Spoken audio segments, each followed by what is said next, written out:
All right, dude, we are live. What's up, guys? This is Dem Keys, and today we are going to be, I guess we are taking our first steps into learning NLP, NLP being natural language processing.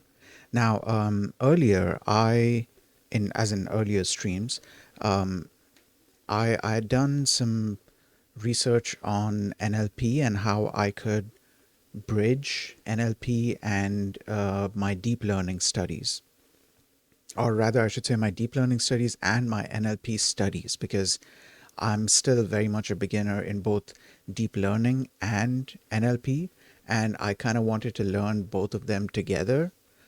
And so I came up with some ideas, thanks to Gemini.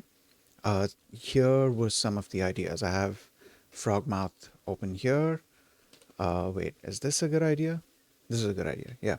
So we have uh, actually, let me no words. Better if I show it. Holy shit! What just happened there? It's better if I show it in this way, because I have the MD files open here as well. Give me a second. Let me open up my stream on my phone so I can look at the chat.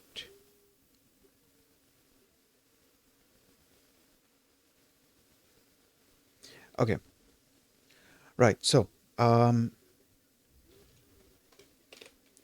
this was one of the explanations that Gemini gave. I gave it a prompt saying, hey, so I want to learn deep learning. There's also a bunch of like information that I've removed from this, that I felt wouldn't be necessary, just so I would have like a clean MD file to open up, be it in NeoVim or in Frogmouth.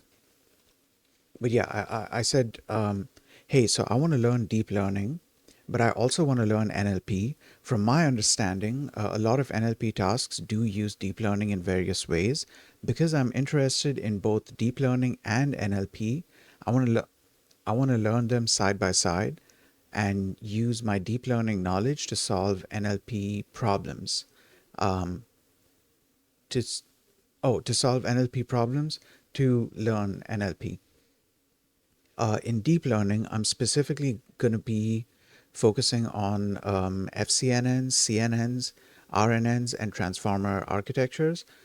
So far, I've only learned FCNN, FCNN being a feed-forward neural network, or in this case, fully connected neural network, and I'm going to be learning the others as well. Now, I know what I want to learn in deep learning, but I know nothing about NLP, so I don't know where to start with the basics, and what all I should be learning to learn NLP. Can you prepare a syllabus for me? And I went through a couple of different iterations of this and got the info that I was looking for, and then I prepared like this markdown file. Well, I prepared these. I prepared multiple markdown files. One of them, by the way, because after reading through these, I don't know what the after reading through the various syllabuses, I'm not sure what the plural there is. After reading the various syllabuses that were prepared by Gemini for because I was specifically asking Gemini to tell me how I would go about learning deep learning and NLP together, by trying to solve NLP problems using deep learning. So Gemini was preparing the syllabus based on that. Okay, so after reading through a couple of these, I got the feeling that maybe I should be uh, just focusing on learning NLP itself, and then later on look into trying to solve the various problems that I've learned to solve in NLP. Try to solve those same. No, wait, hold on. Let me rephrase that. I think I should learn NLP first, as in learn how to use the high level methods, the high level concepts, because there are libraries that already implement these concepts, there are pre-trained models that you can use through these libraries in order to actually use these concepts and um, perform various NLP related tasks. So that way I can focus on learning NLP itself rather than learning how to implement the the functionality for those NLP tasks. And once I know those tasks, then um, I could try to implement something NLP related through deep learning as I keep learning newer and newer architectures uh, in neural networks. I can keep trying to implement or keep trying to solve various NLP problems through neural networks.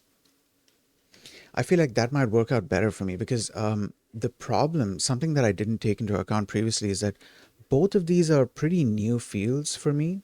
Like in terms of deep learning, I have four main architectures that I want to learn.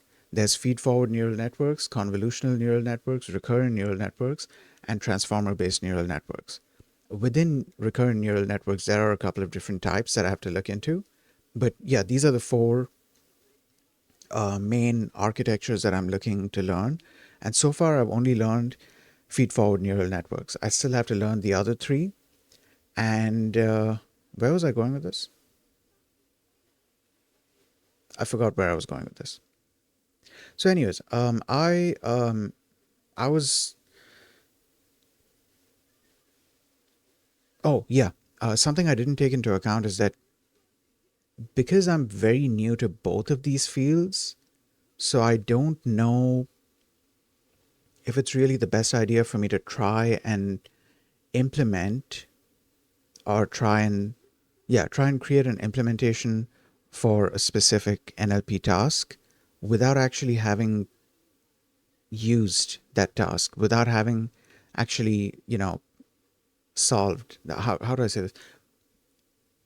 Let's say tokenization, for example. I don't think it's a good idea for me to try and build a tokenization model. I don't know if deep learning is involved in that. I'm going to look into the implementation of that. But uh, let's say, for example, if deep learning is involved, I don't want to implement a tokenization model before I even understand the process of tokenization and what exactly is going on. So I feel like learning how to use the method first and learning how to use these models first is going to help me out more. I have to learn how to use these models and learn understand how these models are working, and then later on I can try and implement them once I have some more deep learning knowledge.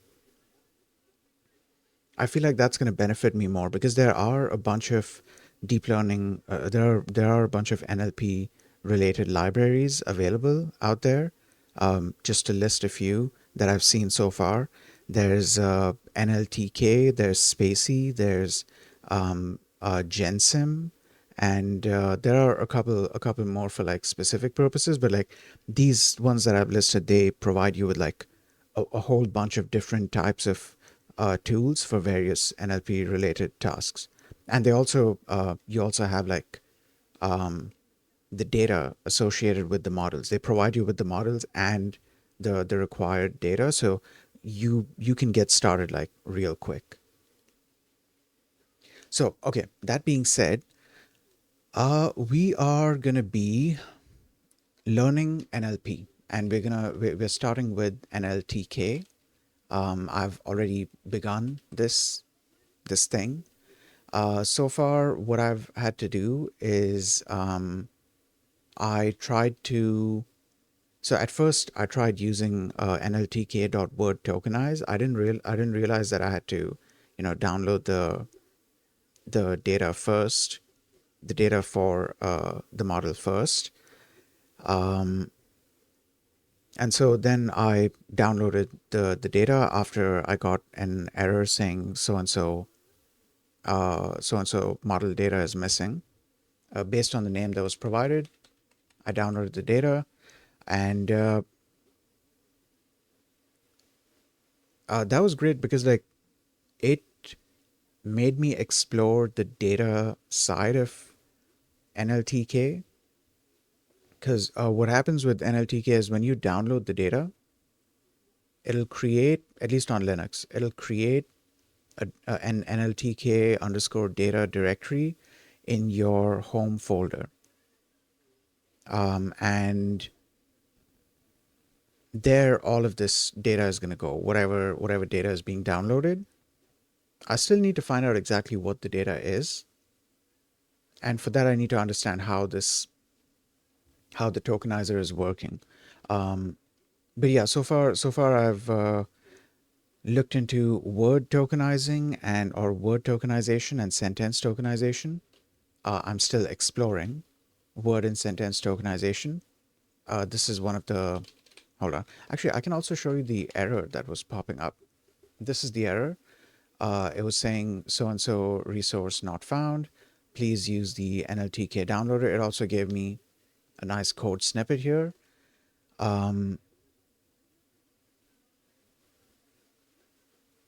Yeah, and you can see here is what I was talking about. It stores it has like a list of places where it looks, including now this, because I appended this path in there. But generally it looks at this. No, it looks at this and these. So for me, by default, it was downloading here, and I was like, okay, I don't know if I like this because it's like, okay, it's a central location, right? I don't know. I guess I just didn't like where it was being placed. I might end up using that. That's not really such a bad thing. It's just out there, and you can see that it's there. Give me a second.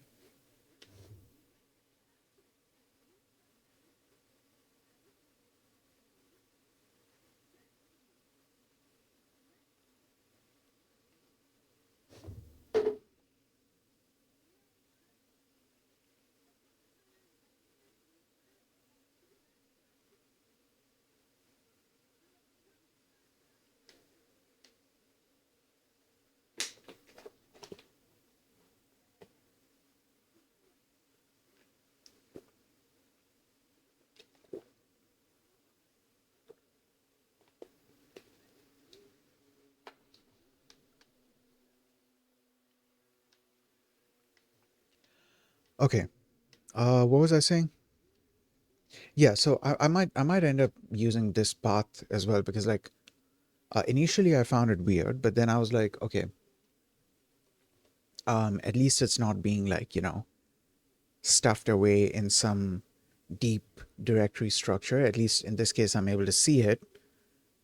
So I'm not really complaining that much. Though for now I've decided to store it in a local folder, which is, yeah, this is also great because thanks to Gemini, I learned that yes, you can definitely provide your own directory for downloading whatever data you're downloading.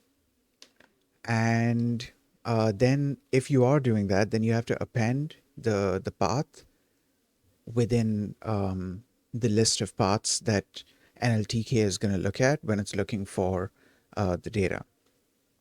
So that's what I did here, and past that point, the model is working perfectly fine. So now what I need to do is understand exactly what the model is and what it's doing. And that's where this conversation comes in. I was talking to Gemini. I asked Gemini that, well, actually, I can show the thing. Hey, I'm learning NLP using NLTK and Python. Teach me about tokenization, how it works, and how it's implemented. No right actions necessary. Just give me the info. I had to mention that last sentence because otherwise it starts trying to write to an MD file. And I think one of the reasons it might be doing that, let me go into Yahtzee. Yeah, I think one of the reasons it might be doing that is because there's a bunch of MD files already present here. So maybe it's trying to assume what I want. It's trying to assume the behavior that I'm looking for. What is this? Oh, I should close this, dude. This is gonna save a lot of RAM if I close it. Did it? Hold on. I just need to. Well, I don't know if it saved all that much. Yeah, whatever. Okay. Um, what was I doing? Yeah. So, Gemini is explaining. By the way, let me also show what the syllabus is gonna be. I have the syllabus here. We are currently in phase one. I asked Gemini to like divide it up into multiple phases. Phase one is text pre-processing and cleaning. Phase two is linguistic structure and syntax. Phase three is statistical vectorization. That is where scikit-learn comes in. Then phase four is static word embeddings. That is where I believe GenSim comes in. And I looked into fast text. Apparently, this is made by the Facebook research team. So this was made by Facebook slash Meta. It's no longer in development. However, I had a conversation with Gemini about this as well. I said that, in another syllabus that you had generated for me, you had suggested this library for so and so tasks, along with GenSim. I just copy pasted this entire section of the syllabus in the Gemini conversation and told Gemini that okay, I looked into fast text and it seems like the repo is archived, so I'm assuming there's no more development happening on it. And the reason I had to have this conversation is because I don't want to use a tool slash library that is not actively being maintained due to compatibility issues. Like eventually, because a lot of times these libraries aren't like they aren't self-contained libraries. They are often depending on other libraries, and that's fine. That's not a bad thing. You don't want to be reinventing the wheel every single time you want to implement a certain type of functionality. So they probably use stuff like NumPy, and NumPy is a beast of its own, right? You don't want to be re-implementing NumPy functions unless you have like a very, very good reason to do so. Otherwise, you're just wasting your time. And by the way, a very good reason for implementing not the entire library, but like trying to implement the functions, a very valid reason, I'm going to say, is if you're trying to learn, that's very much a valid reason. But I'm when I'm saying waste of time, it's in terms of productivity when you're working on a project. Like when you're actually working on a project, you don't want to be reinventing the wheel unless you have a very good reason. Where was I going with this? Yeah. Anyways, so I because fast text is no longer being maintained, or I should say, it's archived. So because it's archived, so I'm assuming it's not being maintained anymore. Because of that, I wanted Gemini to suggest some other library that can accomplish the same things that fasttext can accomplish. I haven't looked too much into this chapter, so I don't know all the things that fasttext would have been providing that are within this syllabus. However, Gemini did mention that in GenSim, which is here, in GenSim, they did re-implement a bunch of fast text models, and it's not a dependency. They literally rewrote those models, and so, well, rewrote or retrained. I'm pretty sure also rewrote, not just retrained, because retraining would just be about the data. I'm pretty sure they also rewrote the models. Either way, the point is, I will be able to use certain fast text related features and models through GenSim because GenSim did implement a couple of them. Okay, anyway, so that's phase four, st- static, static word embeddings, and then phase five, sequence models and deep learning. So this is where deep learning comes in. We have PyTorch slash TensorFlow slash Keras. And then below that, we have modern NLP, which is heavily transformers related, which is heavily focused on the transformer architecture, because the transformer architecture performs really well in this with this specific in this specific domain, in this specific field. Also, apparently, RNNs still do perform really well for very specific tasks, very specialized tasks. Not maybe not in general, but just for specific things, it RNNs still do perform really well. I don't know if they perform better than transformer models, though. I guess we will find that out later once I've actually gotten around to, learning those architectures. Also, yesterday I was looking into a small tutorial on the PyTorch. I was looking into a small tutorial on the PyTorch website for CNNs. And looking at the code there, I almost forgot this thing. Because, like, with PyTorch, initially, what they teach you in like a feed-forward neural network, what they teach you is you create the class inherits from nn.module. Within the class, you create an init function or an init method and a forward method. And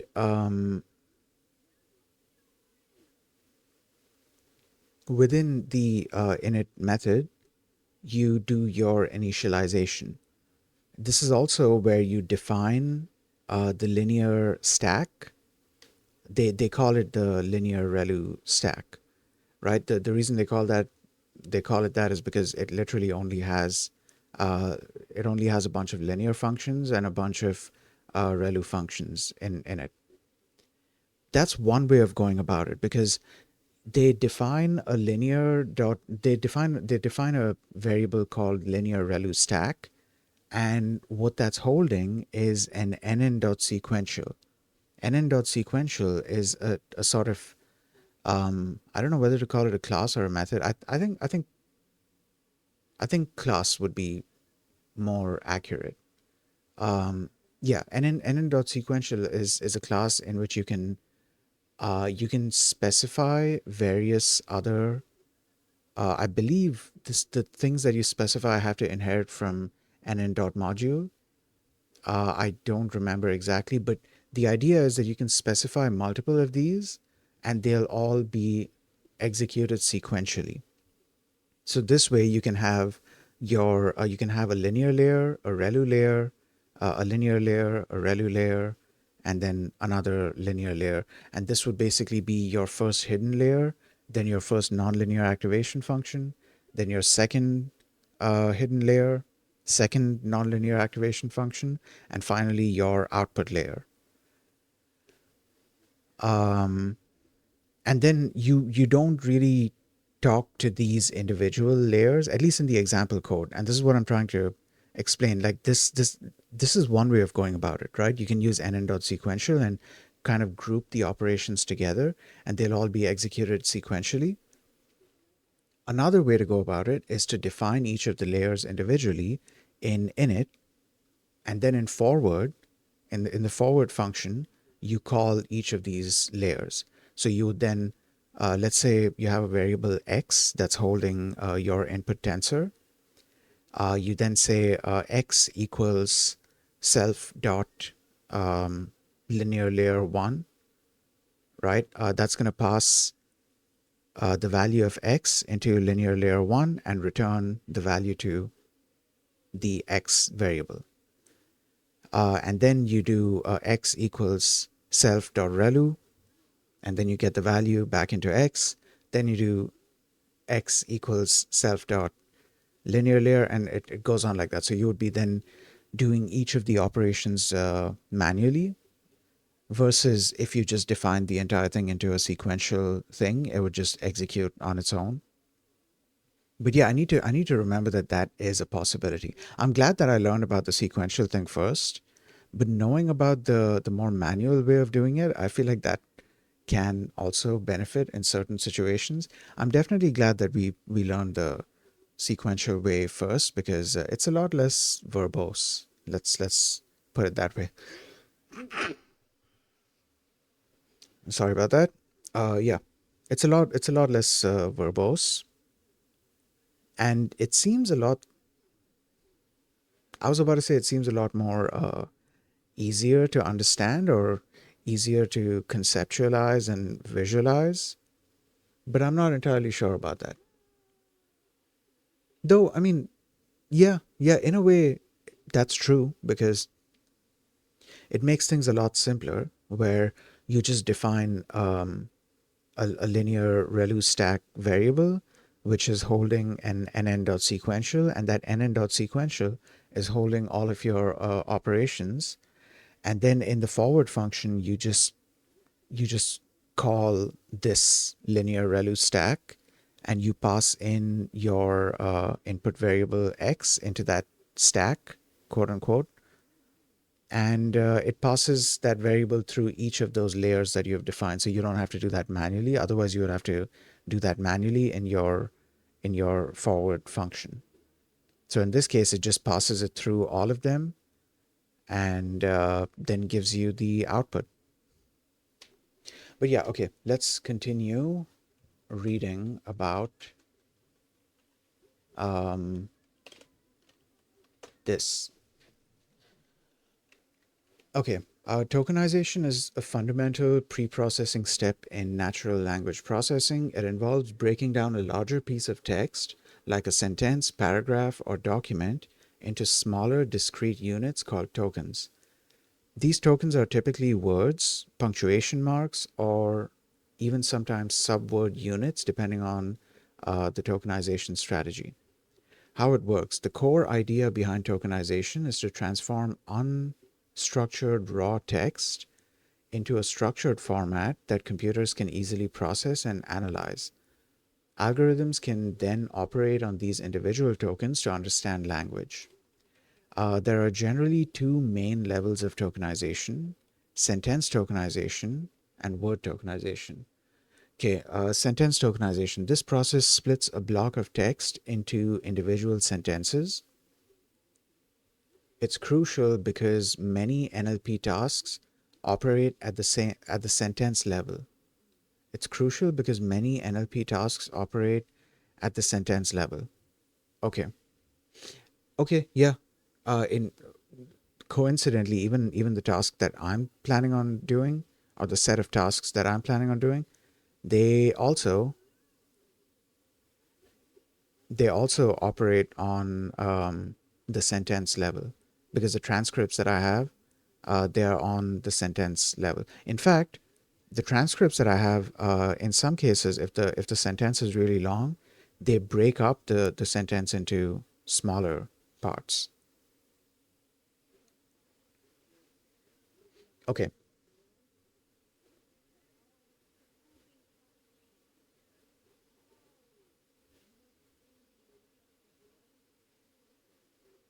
what was I? Where was I? At the sentence level. A good sentence tokenizer needs to be sophisticated enough to handle cases where periods might not signify the end of a sentence. Example in abbreviations like Mr. or USA. Okay. Example, NLTK is a great library. It offers many tools. It offers many NLP tools. What do you think? That would be tokenized into a list of those sentences. Okay. All right. Then word tokenization. This is a more granular process that breaks down each sentence into individual words and punctuation. It's the most common form of tokenization. Word tokenizers also need to handle various linguistic nuances, such as punctuation, deciding whether to keep punctuation as separate tokens or discard them, contractions, splitting words like don't into do and nt, hyphenated words, deciding if state of the art is one token or three. Okay. Example, so and so, so and so. Yeah, I did notice this. Yeah, at least with the specific tokenizer that I'm using here, the result does end up being that punctuations are also separate tokens. Okay. Implementation with NLTK in Python. NLTK is a popular Python library for NLP tasks. It provides easy to use functions for both sentence and word tokenization. To use NLTK for tokenization, you'll typically need to install NLTK, download the necessary data. NLTK uses pre-trained models for tokenization, most notably the Punkt tokenizer models. You can download these within a Python script or interactively. Running download so-and-so will prompt you to download the Punkt package, which contains the models for sentence and word tokenization. And then they've given an example on how to use this. Yeah. Okay. Word tokenization, sentence token. Wait, no, so we have sentence tokenization, right? The sentence, uh, okay, that's our sample text. Um, that has been sentence tokenized. And so we have multiple sentences here. Then we have word tokenization that has been sample underscore text. What is sample underscore? Oh yeah, okay, that's it. Sample underscore text. Yeah, okay, all right. So then that's going to divide it up into how many ever tokens that gets divided up into, including the punctuation. And then example of tokenizing a specific sentence. If sentence tokens, oh, so if the list contains items, um, wait, isn't that what it means? Isn't that what it means? Hold on, let me test that out. Oh God, chill out.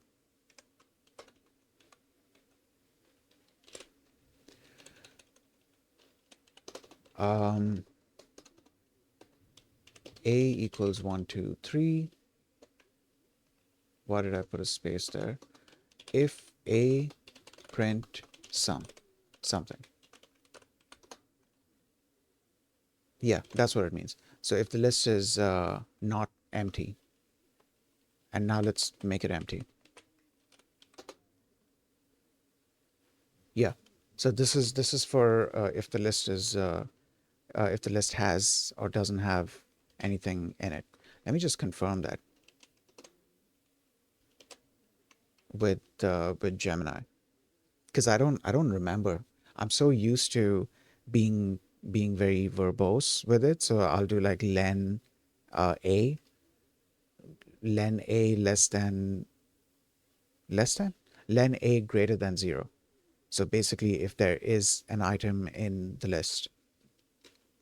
Hey, so in Python, um, assume I have a list, sum underscore list o1.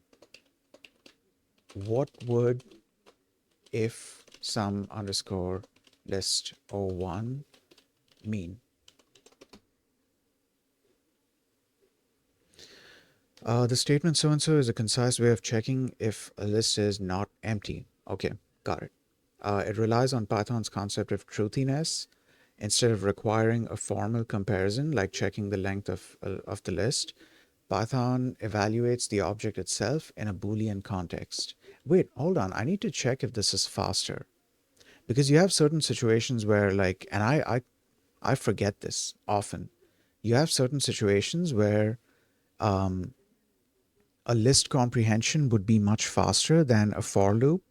So if you're operating on only one thing and you're trying to generate a list using append, for example, within the for loop, you're going to be calling append over and over again, right? Apparently this is slower than using list comprehension, and that has to do with how each of these is evaluated. Um, List comprehension uses a different method of being evaluated, and it's down to the C level, whereas with for loops, it's a more high level thing. And I believe because of the append call, the function call, it ends up being a little more slower. And you're doing this every iteration, so it does end up being slower um, than a list comprehension. That being said, this logic only applies if you're dealing with like one list, or maybe I guess maybe even two or three lists it might apply. I'm not entirely sure. I'm gonna have to test that out myself. But yeah, this logic works. The point is this logic works if you don't have like multiple statements. So if your for loop is supposed to be doing a bunch of things, then you kind of have to use the for loop itself. You can't use a list comprehension. But if your list is literally just about appending to, did I say if your list? If your for loop is literally just about appending to a list, then you're better off using list comprehensions. So I'm wondering if this is a similar situation to that, where for whatever implementation reason, it ends up being faster, or is this just like syntactic sugar? And internally there's no real performance benefit and no real performance difference. um, is there any performance difference at all?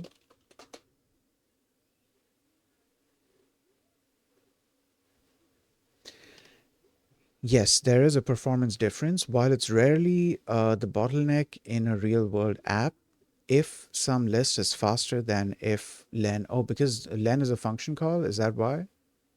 Bytecode comparison. When you run Python code, it's compiled into bytecode.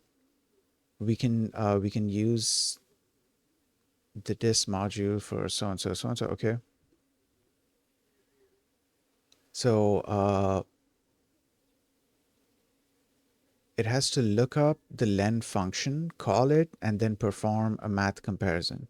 Whereas in the other one, it directly checks the truthiness of the list object in C code. Okay. So this is yet another example where it ends up being faster.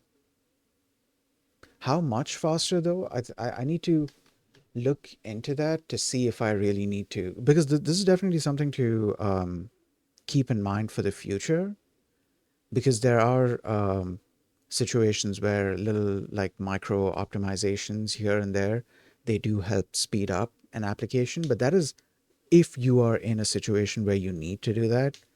And if I'm being honest, when I'm doing Python stuff, I'm not often in that kind of a situation. I was about to say that I'm not really always in, but no. Now that I think about it, that there are some situations where speed ups can definitely help. So I'm not going to say that the micro optimizations don't help. Though I still wouldn't always be doing micro optimizations right off the bat. Small micro optimizations like this one, yes, I can definitely do that. That's definitely something good to keep in mind. Um, but yeah, yeah. In Python, calling a function is relatively expensive compared to a built-in truth check. Truthiness. If the if so and so check triggers bool, the list's internal bool method directly at the C level, skipping the Python layer function call. Wait, this is interesting. Okay, hold up. Wait, I'm kind of interested in how this truthiness thing is working. I haven't fully understood the idea. We'll get back to NLP like real quick, but let me just finish reading this. In Python, truthiness is the idea that every object has an inherent Boolean value. Oh, I didn't know that. I did not know that. I knew that about I knew that about certain types of objects. Like I knew that you can you can check if something is none. You can check if something is false. I believe that works as well. Hold on, let me confirm that. Yeah, no, you can check if something is true, which means you can also check if something is false. So let's do this. That printed. Let's change that to false. Yeah. So you can check if something is false.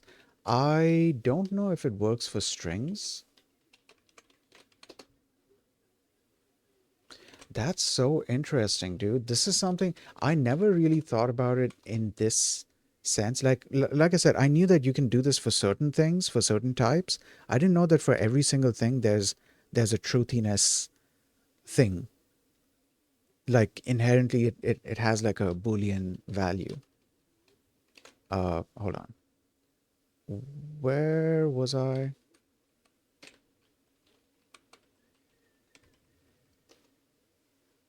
Oh God, what did I just do? Oh, how did how did that just happen? Well, close it anyways. How did that just happen?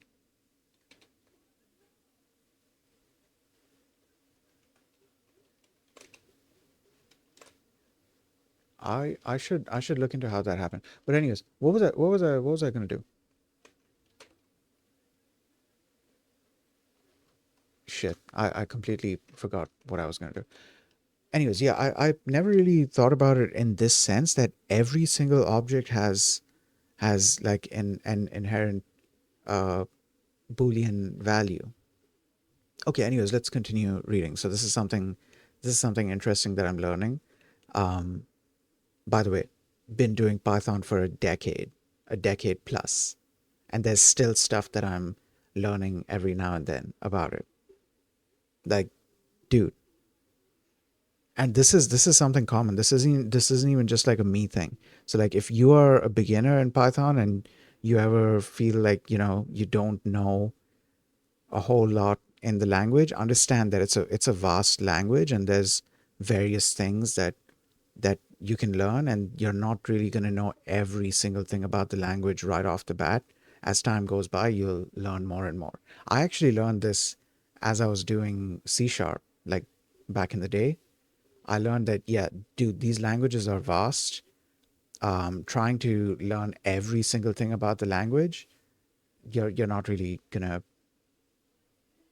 First of all, you're not going to benefit a whole lot by learning every single thing about it because you're not going to be using like every single thing in the language. Um, at least if we are talking about like a very high level language. With a low level language like Rust, maybe yeah, you might be using. But even in Rust, there are certain things that, like, depending on what you are trying to do, you may not be using every single thing. But yeah, languages are vast. So like, dude, a person who's been doing Python for more than a decade is now learning about truthiness.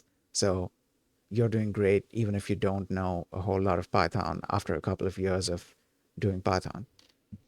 That's my motivation. Thank you for coming to my TED Talk. Okay, in Python, truthiness is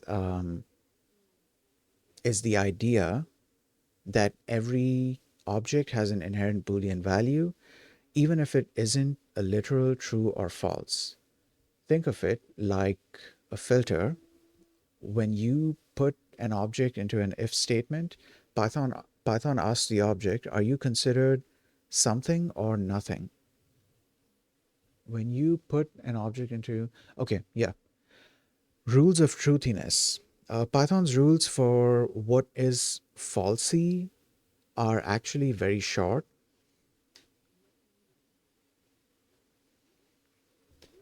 Almost everything is true except for these specific empty or zero cases. So with a sequence, Um, it evaluates to false if it's an empty list, an empty string, an empty tuple, or an empty set.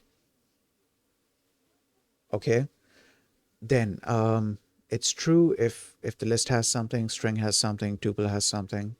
Okay, then for mappings, so for dictionaries, if it's an empty dict, then it's false. Otherwise, it's true.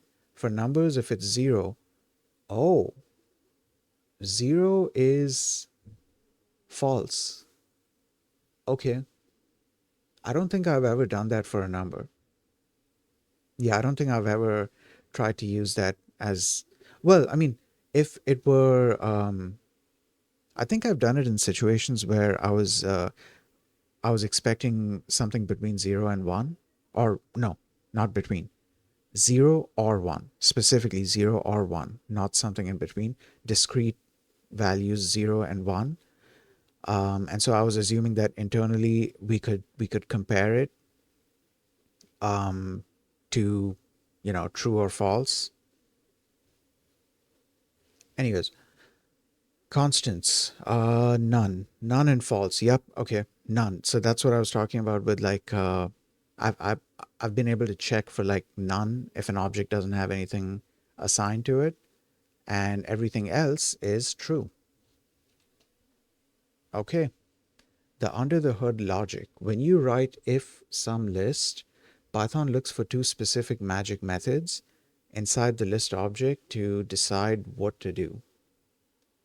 Um, Bool, Python first looks for this method.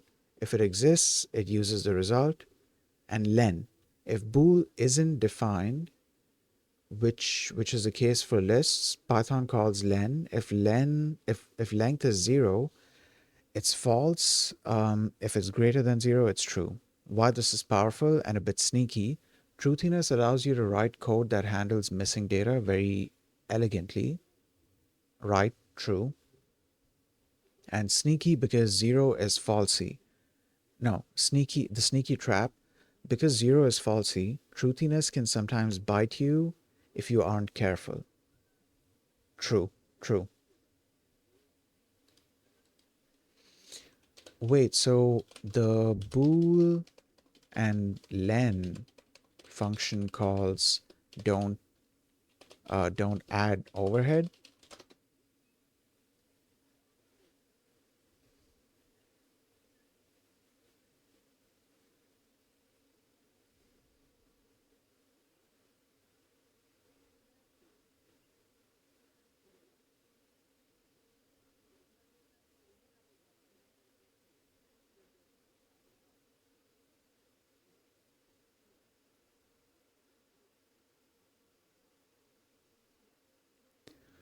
Okay,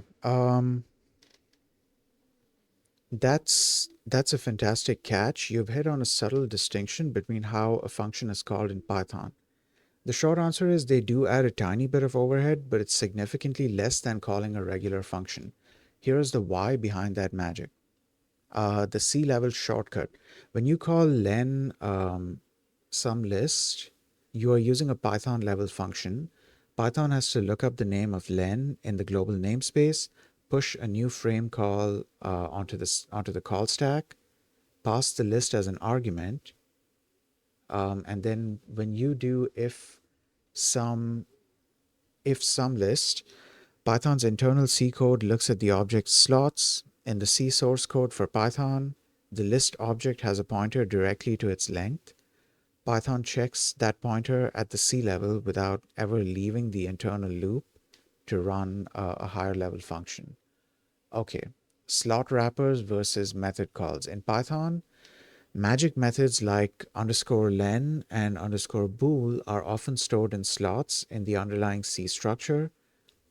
Explicit call so and so, this is slow. It forces Python to look up the attribute and call a method object. Implicit check, this is fast. Python goes straight to the C struct slot called sq length and mp length or mp length and reads the values directly. The performance hierarchy. Um, if some list is the fastest, If len sum list is medium, and if sumlist.len is the slowest. Does it actually matter? To give you a sense of scale, we are talking about nanoseconds. If sumlist might take around 20 nanoseconds, wait, this is nanoseconds. This barely makes a difference. Unless you are doing it like a lot of times, I don't think you need to really give a shit about this too much. Yeah, unless you are checking a list inside a loop that runs 100 million times, you won't feel the difference. However, using so and so is preferred because it's cleaner to read and happens to be the most efficient path Python offers. Python offers. A cool side effect, custom classes. If you create your own class, you can actually control this behavior. If you define bool, Python uses that. If you don't, but you define len, Python uses that as a fallback. Okay, all right, cool. Let's get back to this. Where's that conversation I was having?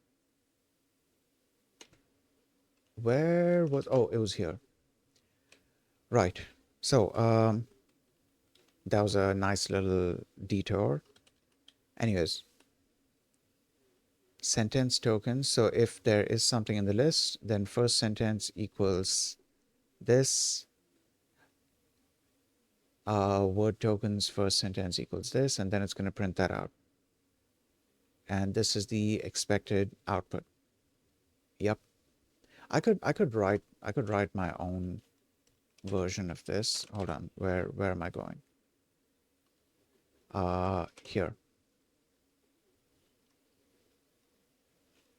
Yeah, I could write my own version of this. So we have our data here. I don't think I need to. Yeah, I can have it down here. Sentence. This is sentence. This is so and so. So I have 4 sentences here. I can make this now 4. I'd actually joined these two by using and because I was expecting the sentence tokenizer to split it up into multiple sentences, but then that didn't happen. There's still a lot that I have to learn about these tokenizers. There's actually another question I had to ask Gemini, so give me a second. Um,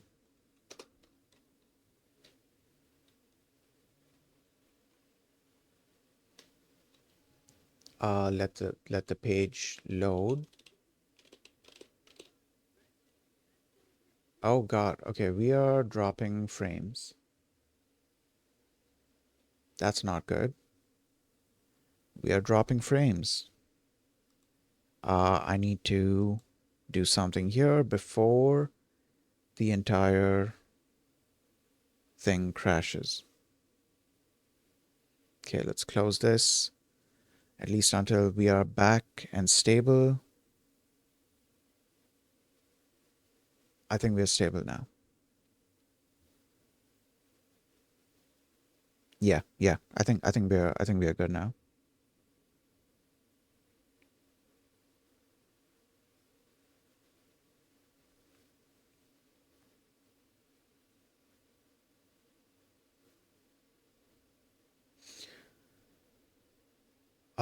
Okay. So, back to what I was doing. Hey, so I'm learning NLP using Python and NLTK.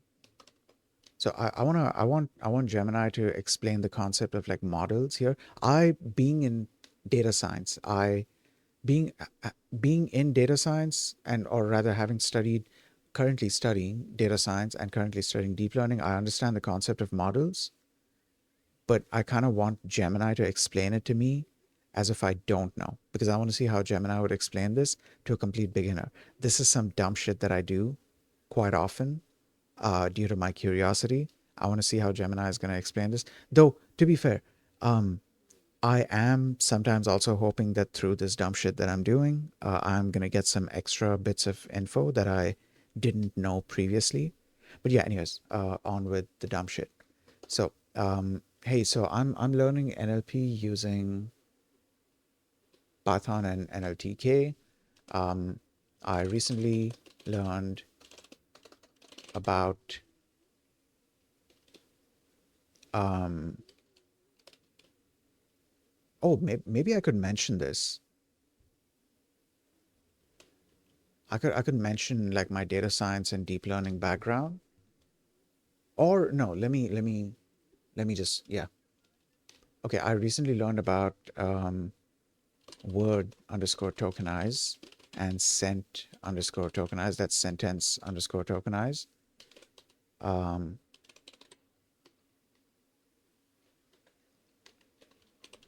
when I tried using the function the first time, I got an error saying that I didn't have the punct uh, data. I think it's punct underscore tab data. Um, so then I had to use the NLTK downloader to download it, and and then why is the word downloader throwing an error? Anyways, to download it, and then the functions worked. Explain this to me because I don't understand what was downloaded and how the functions are using what was downloaded. Because I want Gemini to explain what the model is and what the weights, quote unquote, of the model are in this case. It's a classic first day of NLP experience. That error usually throws people off because we expect an import to be enough. Here's a lowdown on what punct actually is and why NLTK made you download it separately. What is punct? The punct resource isn't a line of code. It's a pre-trained machine learning model. Specifically, it's an unsupervised model, meaning it was trained on massive amounts of text to learn patterns between on human language without being told exactly what a sentence or word is. It was developed by researchers. Oh, dude. Okay, those are really cool names. So the researchers' names are Kiss and Strunk. That's I like that. I like that. Okay. By researchers to solve the problem of sentence boundary detection. Why do you need it for sent tokenize? Splitting sentences is harder than just looking for a period. This is answering my question about what exactly the tokenized function is doing other than splitting, based on punctuations. Okay, splitting sentences is harder than just looking for a period. If the code only looked for dots, it would fail here. Yeah, so there's obvious examples where you have like decimals, you have the dot after MR, Mr., DR, doctor, and in like abbreviations, USA, you have dots, so it would cause problems.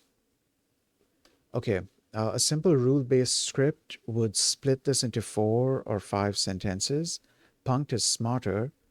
It looks at the context of the period to decide abbreviation or decimal or acronym or true sentence end. When you call sent underscore tokenize, NLTK loads the English.pickle file. This is a pickle file being loaded. That's crazy. That's the model. That's the entire model. This file contains the statistical probabilities and lists. Actually, would it be the entire model? I think tokenize has the model. English.pickle might just be the weights. And yeah, it does support multiple languages. I did notice that. If we go into Yahtzee here. Under tokenizers, Punk tab, you can see a bunch of different languages here. So they do have a couple of options.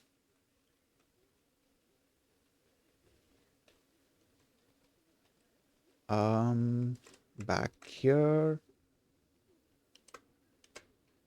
Okay.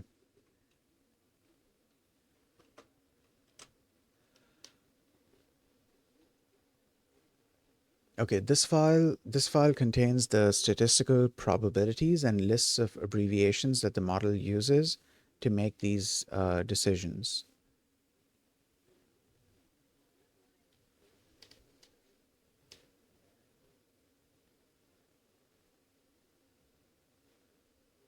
Okay, why do you need it for word underscore tokenize? You might think word tokenization is just splitting up spaces. I kind of did. Yeah. Earlier, when I saw the results, I was like, this kind of looks like that, but I know for sure it's not that simple, because I can definitely think of situations where that simple rule-based thing is not going to work out.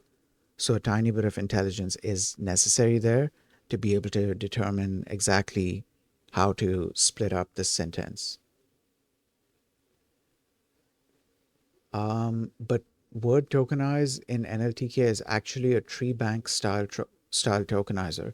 It first uses the punched model to find the sentence boundaries. It then splits those sentences into words. It handles tricky cases like contractions, so don't becomes do and nt. Why it isn't included in the initial pip install NLTK? Well, yeah, that's obvious because it's the data set that they provide is it's massive. It's not just punked. There's a lot more.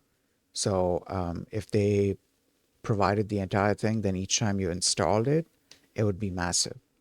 That's also why they don't store the data sets that you download through nltk.download, or is it .data.download? I don't remember. Hold on. nltk.download. That's also the reason why they don't store the datasets that you download through nltk.download directly within your Python environment, because otherwise each of your Python environments would have like all of these massive datasets, and each of your projects would just be taking up insane amounts of data or insane amounts of space. So what they do is they use like a shared resource style mechanism.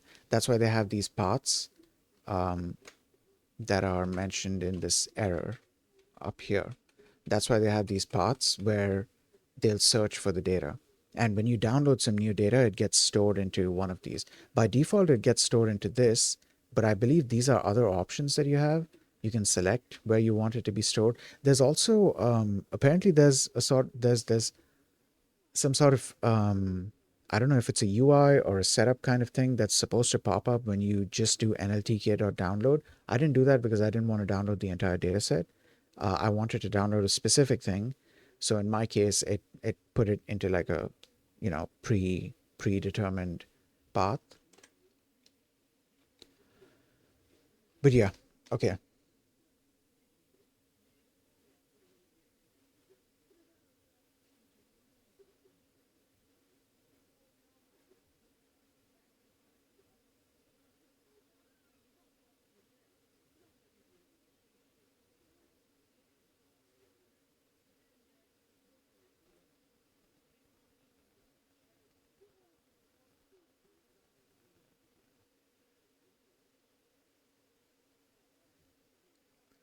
Sorry, zoned out. Okay.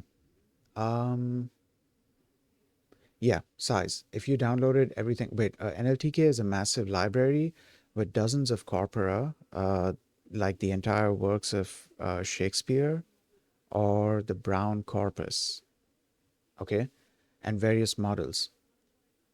Size, if you downloaded everything at once, it would be several gigabytes. Modularity, you might only need the tokenizer today, but tomorrow you might need the stop words list or a word net dictionary.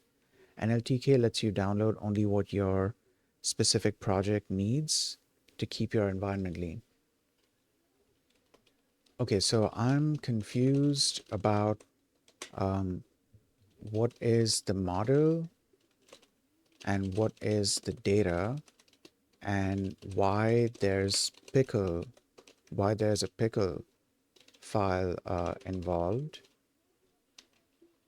I'm coming from, I don't know if I want to go like the complete beginner route, as in pretend I'm a complete beginner and I don't understand anything about what's going on, or if I should mention that I do data science and deep learning, and so I understand the concept of a model, but like I just don't understand what the model is in this case. Because like I've had this issue before. Like initially when I was learning data science, I had a hard time wrapping my head around the concept of a model.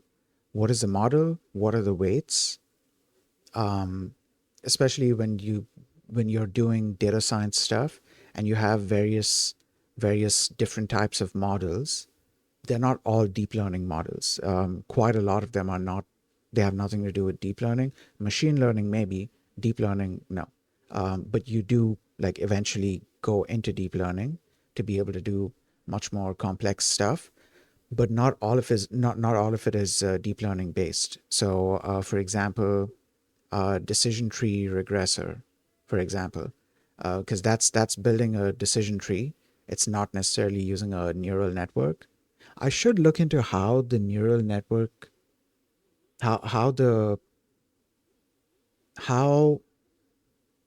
model knows what kind of tree to build. Like how is that? What is that training process like? And I know that um, in there was also the fact that the terminology kind of tripped me up. Like, okay, we if we talk about linear regression, um, and let's say we are talking about like a two-dimensional linear regression, okay? One feature, one dependent variable, one independent variable. So it's a two-dimensional kind of thing, and you essentially want to plot all of these data points.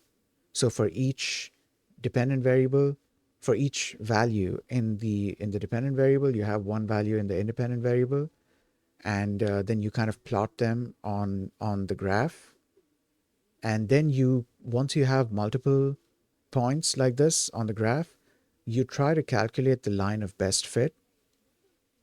So this is the line that best fits this entire this is the line that best fits this entire plot of data points, this entire group of data points. That line that you that that line that you generate, that line that you calculate when how do I say this? That line that you calculate within these or the calculation of that line that you do is called fitting the model. So you're essentially fitting the data to the model, or you're fitting the model to the data. And in doing that, what you're doing is you're calculating the line of best fit.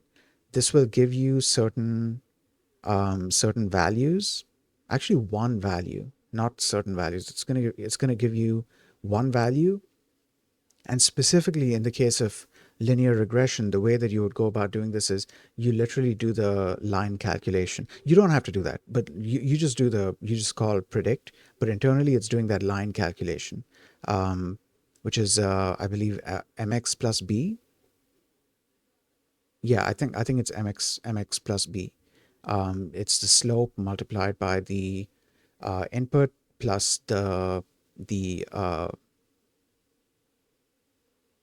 plus the what was it called? Y-intercept. Yeah, it's the slope multiplied by the input plus the y-intercept, and then that gives you, if you plot that for every single if you calculate that for every single data point that you have, your actual like training data, you'll be able to plot that entire line. Why was I talking about this? Yeah, so this is how I understood, like, this is what a model is and these are what weights are. Learning deep learning, it definitely solidified the concept of weights for me, what exactly weights are. But before that, I was still kind of confused about weights. I kind of started to understand it once I got into like once I set up the whole like linear regression thing, because then I had like a set of weights that I could use. Like these are the values that you would use to these are the values you would plug in to this line function, this line calculation to be able to make your prediction. Okay, anyways, I'm coming from a data science and deep learning, hold on, deep learning, mainly FCNN. And let me also mention with data science, mainly uh, linear regression and decision tree regression background. Okay, since you have a background in regression and neural networks, this will make a lot more sense if we speak machine learning. In your previous work, you likely used model.fit and then model.predict. Yeah, that's how you do the linear regression thing. Um, think of the punked data not as a data set like a CSV file, but as the saved weights of a model that has already been fit. Okay? The model versus the data. In the NLTK context, the distinction is a bit blurry because the quote unquote the data you downloaded is the model. The model, the logic, this is the algorithm, a variation of a hidden Markov model that knows how to look at a character and its neighbors to decide if it's a boundary.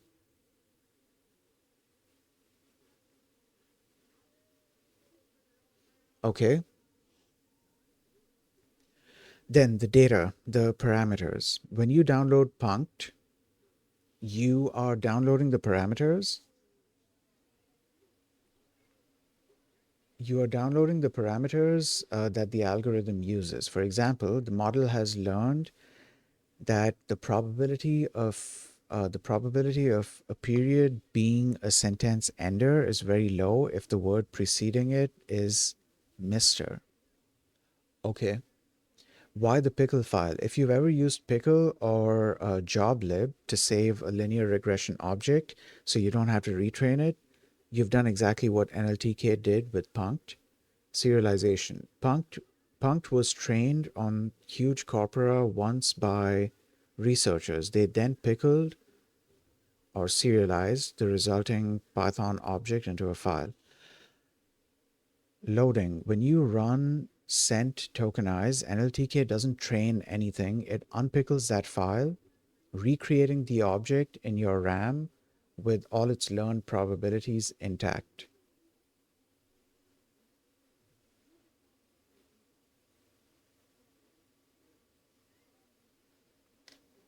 Comparison to deep learning. Think of it like transfer learning or using a pre-trained model. Training, you run fit on your training data. Here, researchers ran an unsupervised algorithm on millions of words. The file, a pickle file for scikit-learn or H5 for Keras, the english.pickle file for the punkt folder, in the punkt folder. Inference, model.predict, word tokenize. Coefficients, the weights, the weights are called coefficients. I wasn't getting that word, and I believe you also if you want to store, like if you want to see where the result of your fitting training fitting your linear regression model. If you want to see where the results of your the whole fitting process are, generally you want to look into a variable called coef or something like that, and that's where you have your that's the one value that you require. Actually, wait, there's two values that you require, not one value. So I don't remember if the coefficient that you're getting is one value or two values. We're gonna have to do scikit-learn stuff a little bit in order to kind of remember. I don't remember what the array shapes are supposed to be. However, I do have scikit-learn and NumPy installed here. I installed it just in case. Oh God, don't do that. Wait. Yeah. All right. Import scikit-learn. No, sklearn. Sklearn dot linear model dot linear regression. No. From sklearn dot linear model import linear regression. I hope I got the right one. I don't know if I got the right one. Let's take, no, I'll create my own list. That's fine. Oh, import numpy as np. Then we do a equals a equals, what is there's, okay, model equals linear regression. We have to specify some stuff here.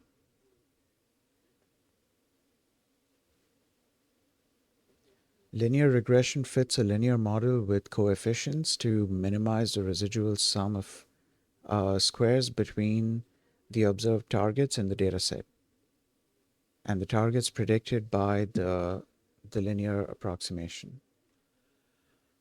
Okay, what is the shape supposed to be here? I think it's in the fit thing, not in here. I think it's in fit. So model dot fit.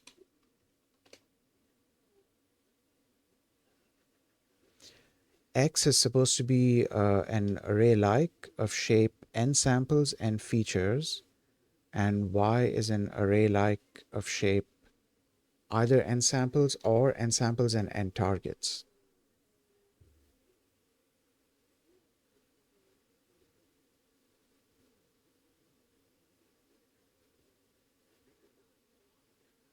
Oh, n samples and features. So for each uh, for each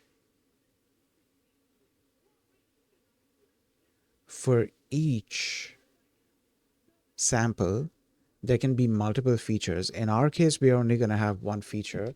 So it's supposed to be a two-dimensional thing then, right?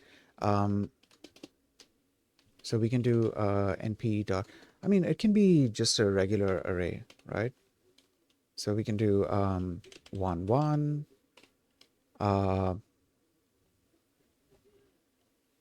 Yeah, let's just do 1, 1, 2, 2, and 3, 3. Did I do that right? Yeah, I did. Okay, this is going to be our x, and our y is going to be, I don't know, 1.5, I guess. What's the thing supposed to look like? N samples. N samples is one dimension. N samples is one. The number of dimensions in n samples is one. So this is. Did I get the shape of this right? Hold on. Let's put this into a nd array. Nd array. Was it numpy dot array or numpy dot nd array? I can't remember. Let's just do array.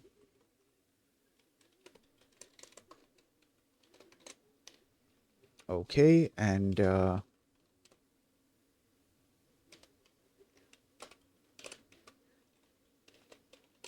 print x, print y.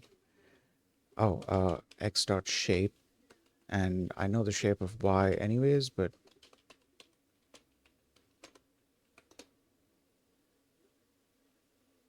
what just happened here?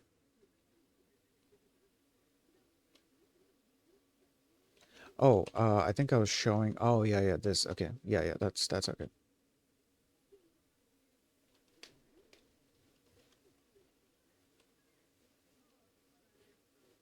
That's not gonna work. That's not gonna work. That is not gonna work. Nope. That's not gonna work. I also got the shape wrong. The shape is supposed to be n samples, and so the dimensionality of this,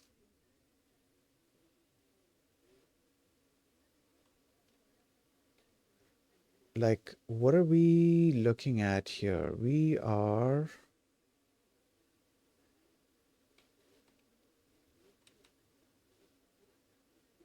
so it's supposed to be one feature and multiple samples. So what if I do this? But then n samples becomes 3. N samples remains 3. N features is, and I'm supposed to be passing in, um,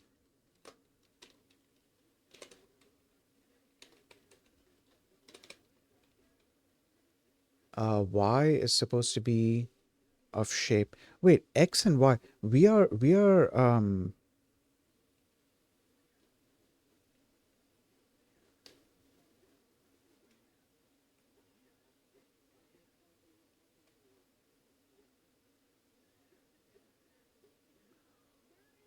hold on. I think I'm looking at this the wrong way. So the target values are n samples in shape. I got that part right.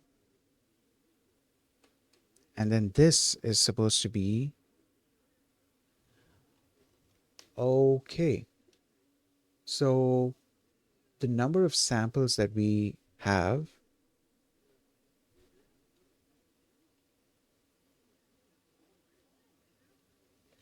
we have our training data and we have our target values. They both have to be plotted together on a graph. We're supposed to be doing NLP, and now I'm doing this. Though to be fair, it's for the NLP research. Um, so okay, n samples. Y is supposed to be an array of shape n samples. We are trying to predict, let's say 2.5 and 3.5. Okay, so we have 3.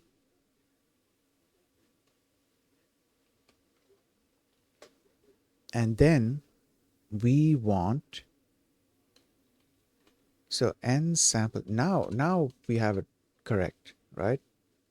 Oh, wait. Oh, I think we got the shapes. We got the shape. We got the shape right. So I can then pass in x and y, and then print out model dot coef. Where did that come from? What's the issue? Cannot access so and so.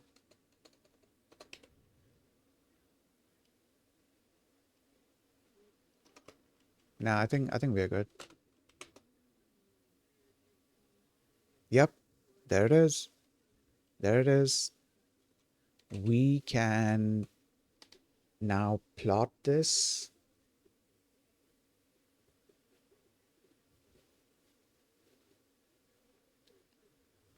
Yeah, we can now plot this on, so the coef, I believe the coef is not the y-intercept. The coef is the slope, isn't it? Because I think there's a separate value for the intercept. Yeah, there's a separate value for the intercept.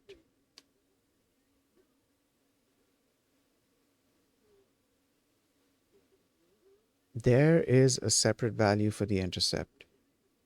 So if we do slope multiplied by input plus intercept, we'll multiply first and then m is the slope, isn't it? Mx plus b, m is the slope. We're gonna, okay, here's what we'll do. Model dot intercept and run this 0.5. Okay, all right. So what we'll do is we'll pick any point in this line, let's say 2.3.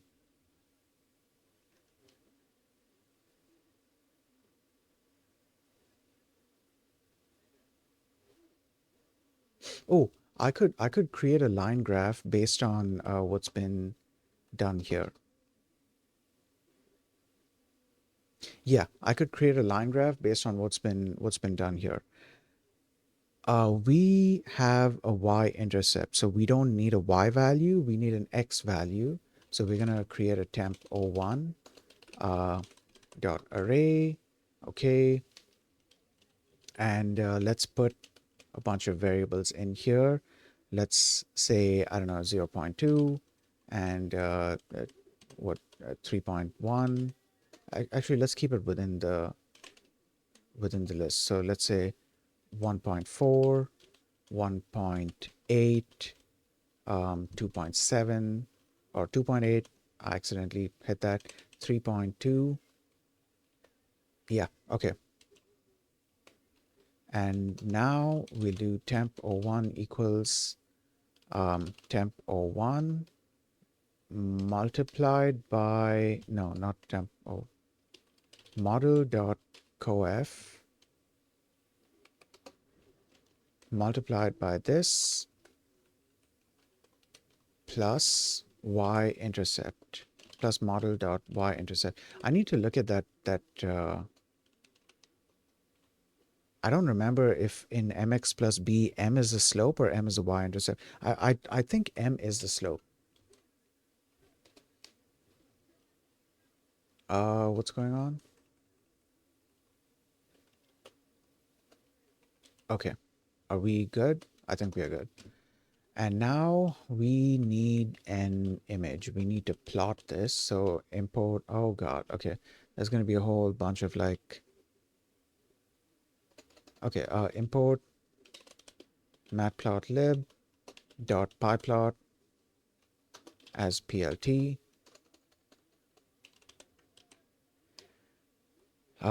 Man, I'm glad I have like very basic, well, it's not basic, no. I'm being modest there. I'm glad that I have some matplotlib experience so I can like quickly set up something like this. What was it? Subplots.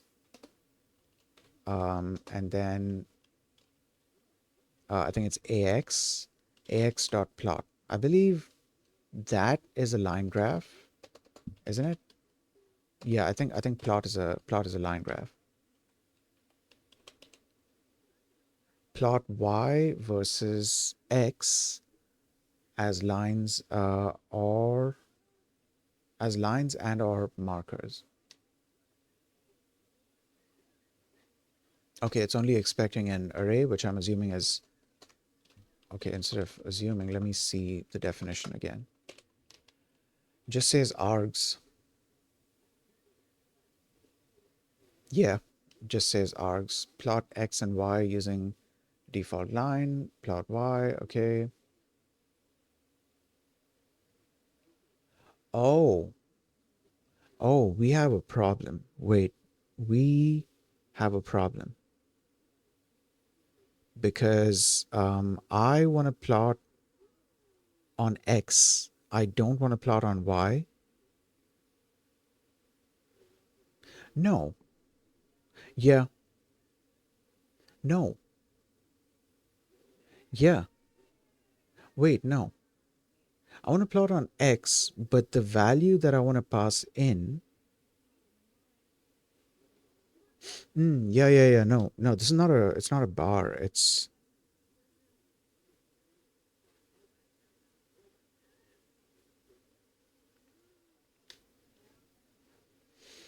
I'm not able to remember like what the line graph is expecting. Let's just pass in temp o1 and see what it gives. Actually, um, save. No, it's fig.save. Fig.save, uh, or save fig, and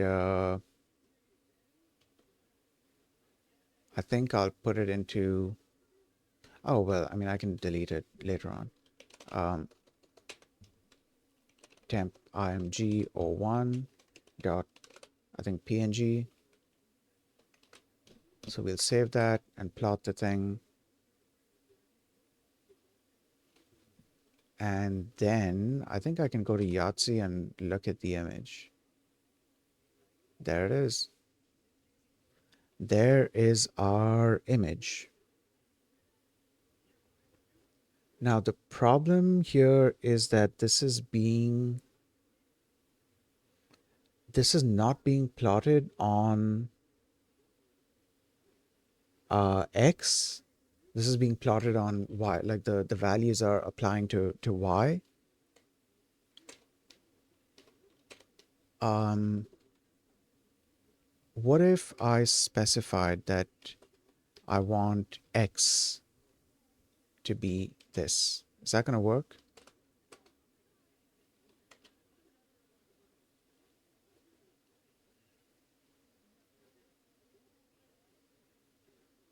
Should I be using a scatter plot for this?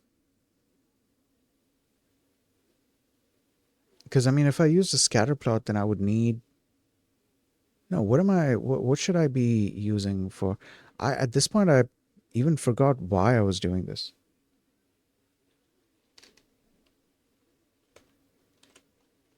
I know that I'm trying to test out the line of best fit.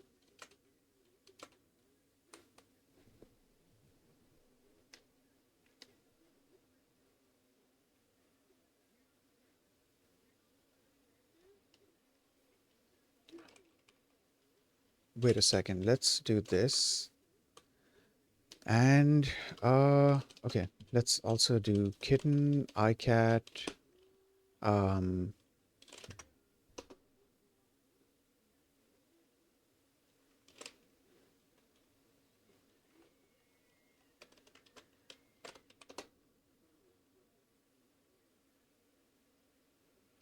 okay, so that's our thing. Are we getting? Okay, so we get 1.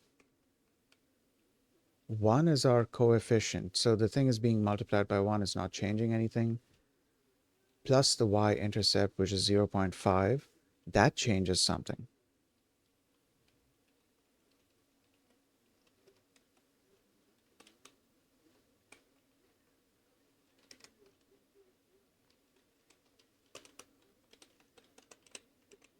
What if I do this? Is that going to help create a separate thing? Let's plot twice. I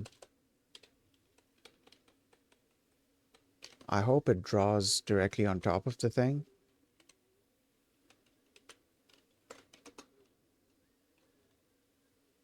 Okay, good. Right. It just scaled it down. It just or it scaled it up, I think. It scaled it up.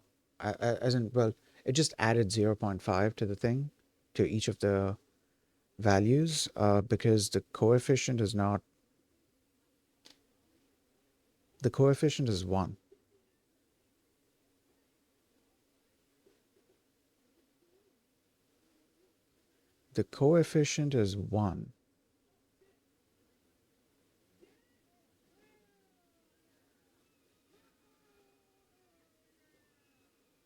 How do I get the values that how do I get the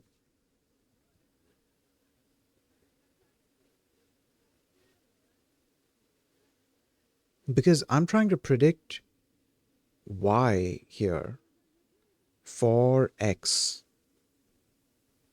I'm trying to predict y for x. Okay, back up. This is supposed to be our x. We pass in x, we are predicting y. Yeah, we pass in x and we are predicting y. The calculation is this, mx plus b. Assuming we've fit the model properly, we should be looking at a straight line. And our prediction should be along this straight line.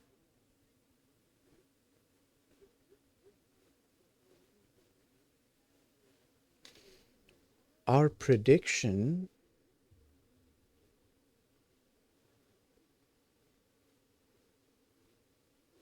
there was a way to get that straight line. How are we getting that straight line? What if we just pass instead of this, let's pass in, I don't know, np.array x for x in range 20. Okay, so it's just 0 to 20. What do we see here now? Now we see straight lines. The reason we see straight lines now is because this is being plotted on, okay, get rid of that. This is supposed to be our x, and then we're supposed to calculate y for x. Isn't it? Or are we calculating x for y? No, we're calculating y for x. I remember that formula.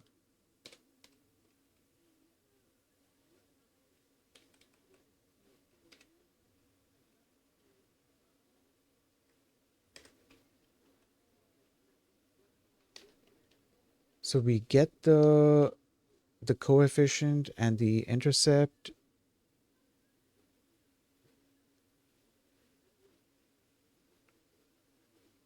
You know what? Okay, maybe my calculation is messed up.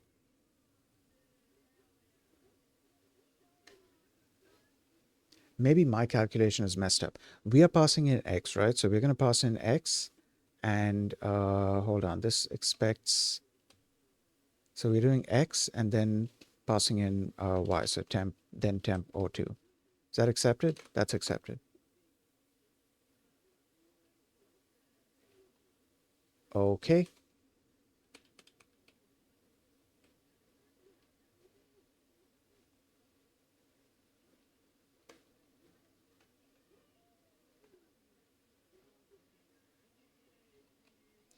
All right, let's change this to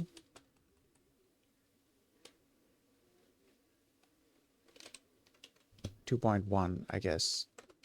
Let's see. I think that changed like tiny bit, not a whole lot.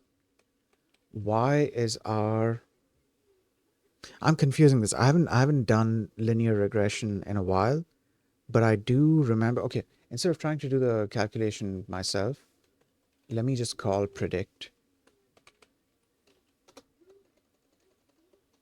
Um,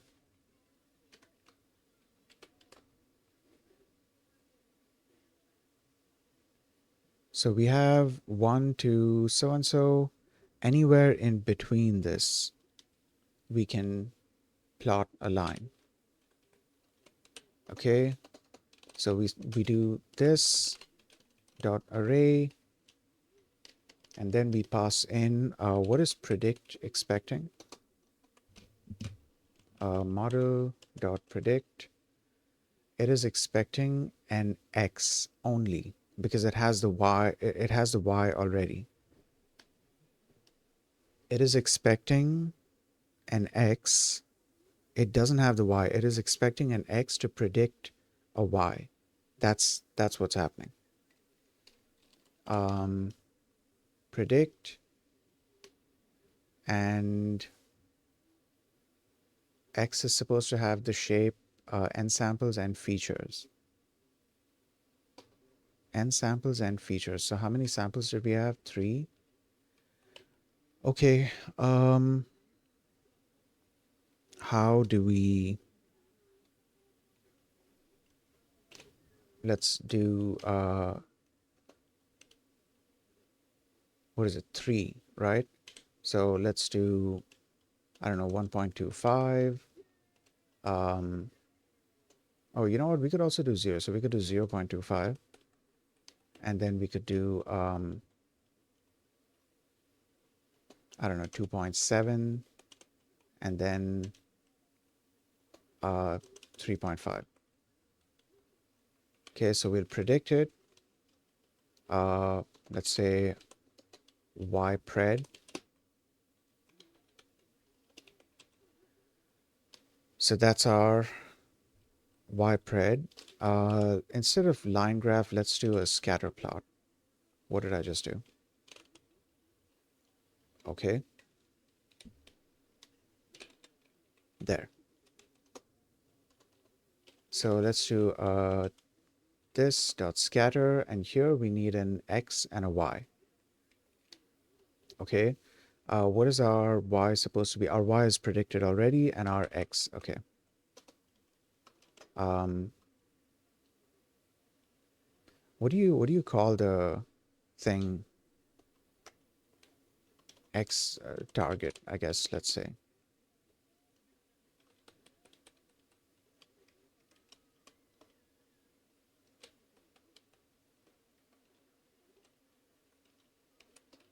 Okay. X target, and then in here we want to pass in x target y pred. So now let's plot this. Yep, there it is. That's our straight line. So I was messing up the actual line calculation. And at this point, I've forgotten why exactly I was even doing this linear regression thing. I think it was to say that the coefficient and the y-intercept. Oh, yeah, I was trying to find out if the slope and the y-intercept are both part of coefficient or if they are separate variables. And then I just got completely sidetracked and this happened. Um, anyways, oh, dude, okay, right down there in the next section of that Gemini reply, it says the math simplified. Instead of a simple y equals mx plus b, which is um, our line formula, the punct model uses a log likelihood ratio to decide if a period is part of a word or a break between sentences. It essentially calculates. Wait, if a period is part of part of a word or break between sentences. Okay, okay. It essentially calculates if so and so, okay, where this and this, why the error happened. When you first ran the code, you had the logic, the NLTK library code, but you didn't have the weights, the pickle file. It's like having a neural network architecture defined in PyTorch, but trying to run an inference without loading the PTH file. Okay, so the data is mainly the weights. Uh, the model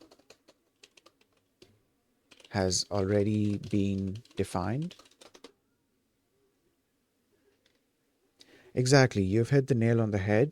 Since you've worked with FCNNs, think of the NLTK library as the architecture, the layers, the activation functions, the forward pass logic, and the punct download as the checkpointed weights, the PTH or CKPT file. The architecture in code.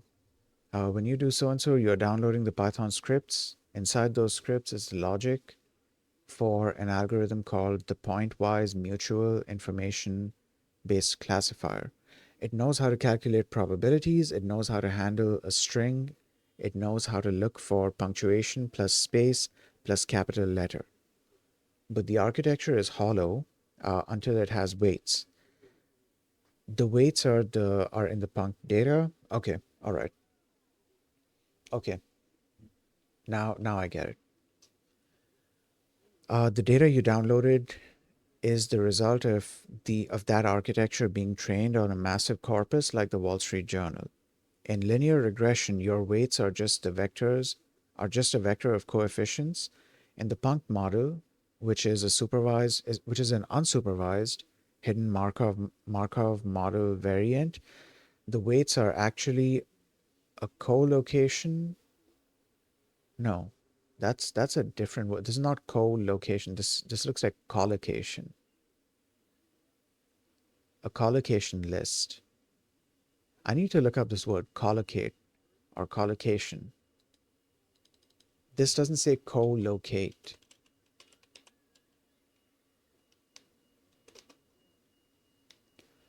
Collocate. Be habitually juxtaposed. No, be habitually Be habitually juxtaposed with another with a frequency greater than chance. I need to read this a couple of times to understand.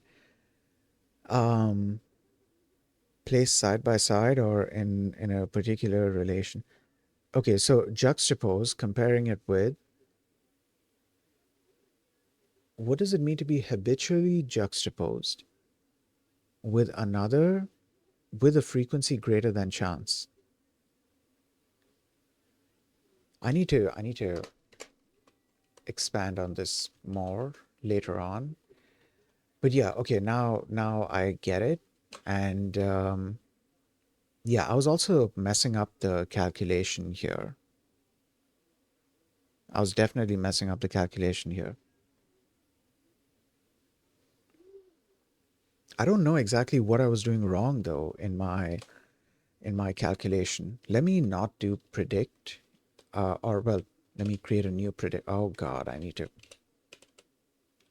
yeah. Y pred equals, let's make that an array. That's going to be our X. So we do model dot coef multiplied by X underscore target plus model dot intercept. Now let's plot it. Wait, that's still the same.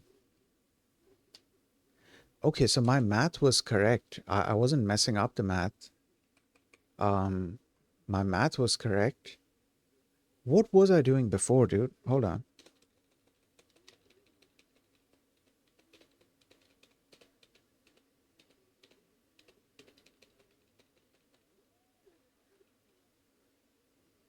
Oh God, I had the thing up here. I didn't need to do all that. Wait.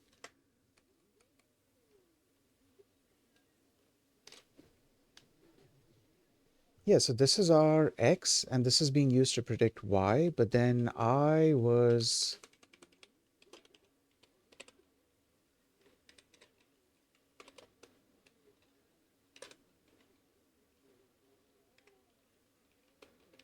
get rid of that.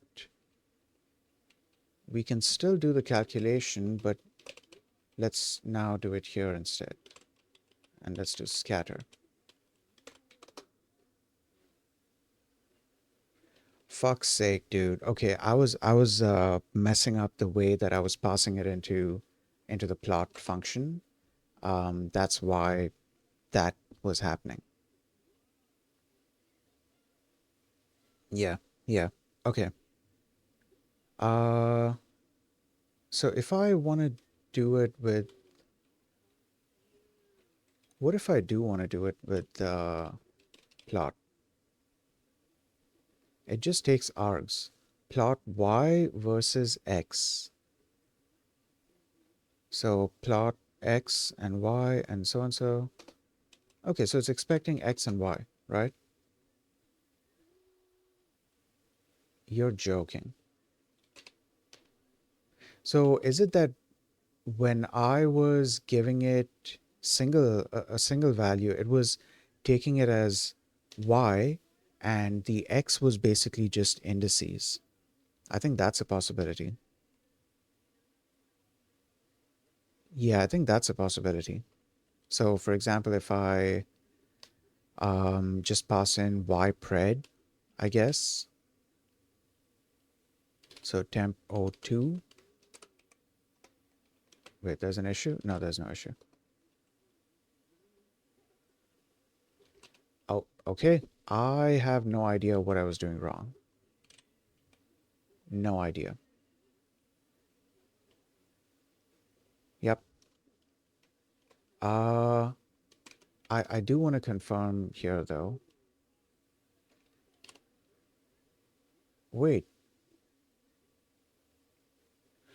Oh, Oh, wait, no, no, no. Okay, hold up. Get rid of this, and now we have our proper values.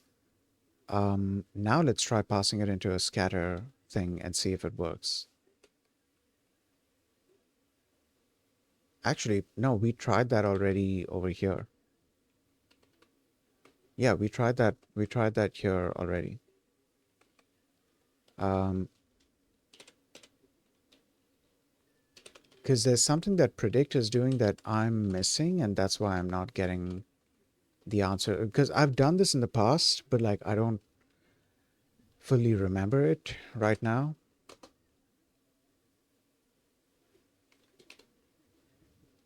Okay, that's good. That still works. Um, we can change this. If I, okay, now what if I did this? There it is. Now I get it. Right. So it was creating like indices kind of things. And the value that I was giving, it was applying it to Y, not to X. I needed it to apply to X. And at this point in time, I don't remember why I wanted it to apply to X. Well, X was supposed to be, oh, yeah. Um, X was supposed to be like where on the x-axis we want the thing to be plotted, and then y was supposed to be the prediction that you get for that specific x plotted thing. But when I was passing in the value, when I was passing in only one value, it was apply it was only applying that to y, not to x. Holy shit.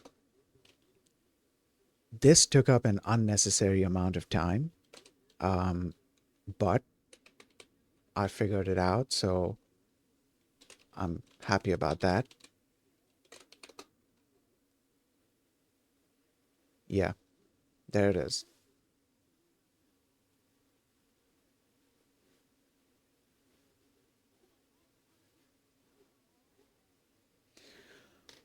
Okay, now what more was Gemini saying? Okay, so why it feels different from deep learning. In deep learning, you're used to seeing weights as a giant matrix of floats. In classic NLP, like NLTK, the weights are often stored as statistical lookup tables. When you call send tokenize, the code does something. Okay, this is another thing I was having a conversation with Gemini about yesterday, is that being a beginner in NLP, should I be concerning myself too much with how the methods are working, how the models behind them are working, or if I should just focus on using the higher level things and not get too hung up on what the calculation for them is? Because these are two separate things. If I'm using the higher level stuff, if I'm using the methods and not figuring out how to implement the methods, I would be able to build more higher level, more complex things. But if I get bogged down with trying to understand the calculation for the methods, trying to understand the model itself, I do want to get like a very basic understanding, but I don't want to go like really deep into it. Yeah, I need to stop myself from doing that. At least until, later on I decide to implement something myself. Like maybe I could try to, instead of using hidden Markov models like it's being used here, I could try to apply deep learning to this specific method, to tokenization. I could try applying deep learning to tokenization. Like, could I possibly build a tokenizer using, how would that work though? See, that's another thing, right? With feed forward neural networks, I've been I've been taught that, okay, you can build you can build a classifier and you can build um, a regression model. I still haven't understood how you would be using it for regression, Not that you cannot do it. I just don't understand how I'm meant to be using it for regression. Um, but yeah, I should look into what other interesting ways we can use feed forward neural networks in, because in the end, the neural network returns it can return an array of values, right? So what if I found a way for it to return? That would be complicated though. We would need to have like an entire dictionary of words that the neural network would then be able to, you know, give probability scores for. And then like what are we doing there? Are we running it once for every single word? How is that even going to work? So like I need to understand how to go about producing like a collection of things out of one big thing using neural networks is what I mean. Alternatively, um, since this is being done using hidden Markov models, I could learn how hidden Markov models work and try implementing that instead. Hold on.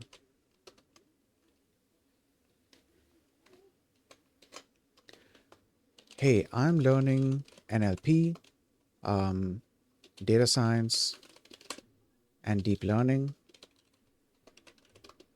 Currently, I'm focusing more on NLP, but I have a tiny bit of knowledge in the other two as well. I'm wondering if I should bother learning about hidden Markov, because I've seen this being mentioned multiple times. Hidden Markov models, not just now, even back when I was learning just plain machine learning, hidden Markov models would come in like within the discussion. It would be mentioned, just like how linear regression would be mentioned and vector support machines would be mentioned. Or was it support vector machines? I think it's support vector machines. And what else? Random forests. That was another one, which I believe a random forest is just a forest of decision tree regressors, or a forest of decision trees. Not necessarily that it's a regressor, but yeah, it's a forest of decision trees, I believe. Okay, anyways, um, if I should bother learning about hidden Markov models, because I just started learning how to use um, word tokenize in NLTK.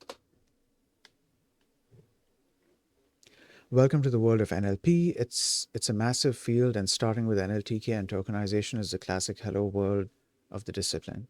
To answer your question directly, yes, you should definitely learn the concepts of hidden Markov model, but you don't need to spend weeks mastering the manual calculus behind them. In the era of deep learning and transformers, HMMs aren't usually the go-to for production systems anymore, but they are the bridge between simple text processing and modern AI. Here is why they still matter for your journey, why HMMs are worth your time. The sequence mindset. In data science, oh, dude, what if hidden Markov models are covered in Kaggle Learn? Let me just check. I don't know how I'm gonna Kaggle learn hidden Markov models. Let's see if any of the chapters have hidden Markov models mentioned.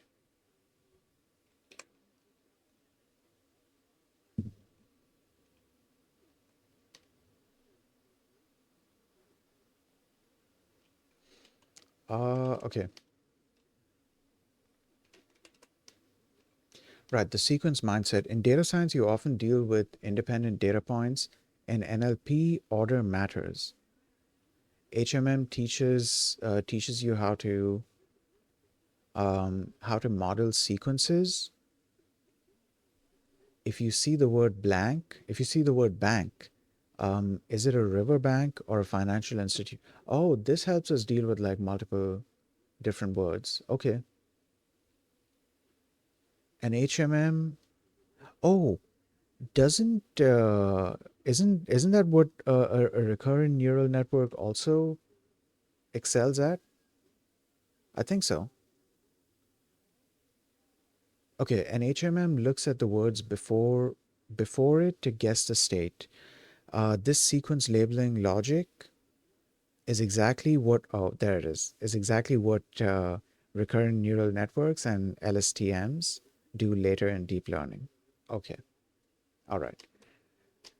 Then POS tagging, part of speech tagging. Since you're using word tokenize, your next logical step is part of speech tagging, identifying nouns, verbs, etc.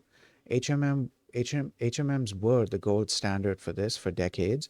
Understanding how HMMs use the hidden state to produce the observed state will make the POS tag function feel like science rather than magic. Okay, the Viterbi or Viterbi algorithm. Learning HMMs introduces you to the Viterbi algorithm. It's a classic example of dynamic programming used to find the most likely sequence of events. Even if you never code an HMM from scratch, understanding how to find the most likely path through data is a core data science skill. I think what I should be doing here is understanding how each of these methods is working. The methods that I'm using, word tokenize, sentence tokenize, and so on.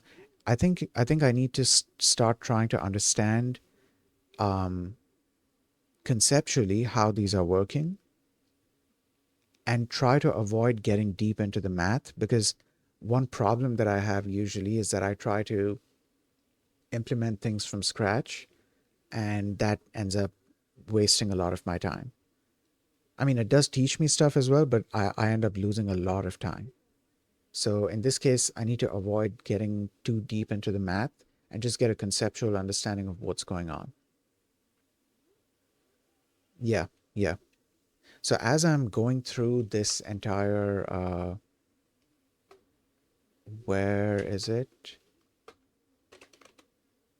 As I'm going through this entire like syllabus, we have currently we are on phase one.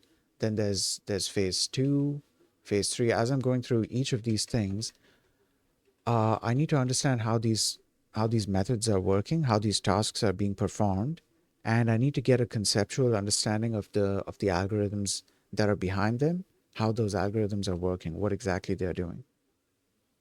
Yeah, yeah. Okay, you know what? That's going to be it for today's stream. I don't think I'm going to raid anyone today. I have something to do, because of which it's not going to be possible to stick around after the raid. So I'm just going to end the stream here. We made some good progress. We definitely made some good progress. Hopefully, tomorrow's stream is also going to be an NLP stream. Um, I do need to test out the topic segmentation algorithm or the topic segmentation model. I need to test one of them out to see if I can get like a quick and dirty version of my auto clipping functionality. Like this could be version one, a very simplistic version.